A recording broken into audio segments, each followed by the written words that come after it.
What's going on, everybody? Just wanted to share one real quick tip with you today, as far as going and getting your general eye shape down on your eye set, doing your clay work, and as you're smoothing out and everything like that, and getting the shape that you like. One thing that I found that's really helped me is using these rubber tip brushes. You can find these at Hobby Lobby. I'm sure you can find them at any old art store or anything like that. But these rubber tip brushes here, it really helps me kind of go around and groom and smooth out the eye as I'm going around and getting the general shape that I like once I've already kind of put it on with my hands and smoothed it out how I like it. And especially one thing that I like is I'm coming off this high point.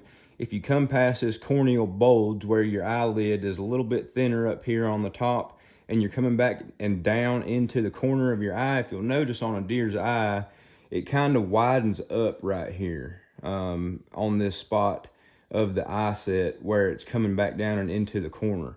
And so if you can find one of these little rubber tip brushes that has that, 45 degree, they come in all kinds of tips and everything like that. But this one right here, this little 45-degree sharp edge is a real helpful tool whenever you're coming back and down this, because you can press it up on your eye right here and really helps you get some of these realistic edges where, especially like on this one right here, where it thickens up there towards the corner of the eye.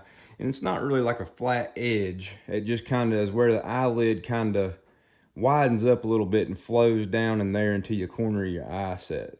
So obviously your bottom eyelid's not doing the same thing. It kind of just comes up in and naturally right there into your corner.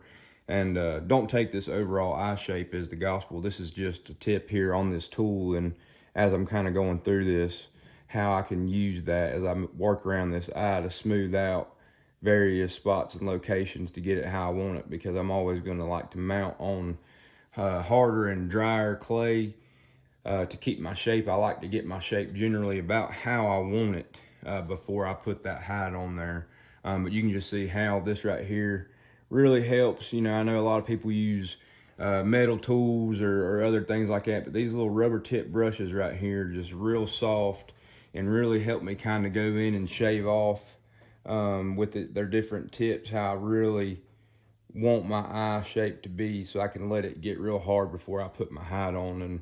And you'll see there, like, you'll still have to use your fingers, and sometimes it's just creating the certain shape that you want, but you'll still have to kind of come back in with your hands and smooth it over and stuff like that. But like I said, don't copy and paste this eye shape or anything. I've still got a lot of work yet to do on it, but just wanted to share that quick little snippet of information there on these rubber tip brushes.